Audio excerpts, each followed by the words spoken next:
کہ ایک خدا، ایک رسول صلی اللہ علیہ وسلم کو یہ قوم مانتی تھی، قرآن کو مکمل نسخہ زندگی مانتی تھی، مگر مجال ہے کہ قرآن کے کسی بھی لکھے ہوئے ایک احکام کی پیروی کرتی ہو، مجال ہے۔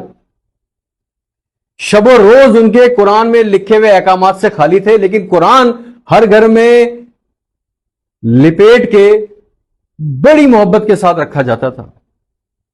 تعلیم، شعور، انسانیت، احساس نام کو نہیں تھا اس قوم کے اندر۔ ایک بے حس، خود غرض، دل سے خالی قوم 200-300 سال، 400 سال، 500 سال بعد جب لکھا جائے گا نا، ہمارے بارے میں یہ بھی لکھا جائے گا کہ یہ ایک ایسی قوم تھی جس کے اندر بھائی بھائی کا دشمن تھا۔ چند مرلے زمین کے لیے بھائی بھائی کا گلا کاٹتا تھا۔ ہمارے بارے میں لکھا جائے گا کہ یہ ایک ایسی قوم تھی جو اپنی بہنوں کا حصہ کھا جاتے تھے، جائیداد میں حصہ نہیں دیتے تھے۔ لکھا جائے گا کہ اس قوم میں انصاف بکتا تھا۔ ہم کیوں برباد ہوئے؟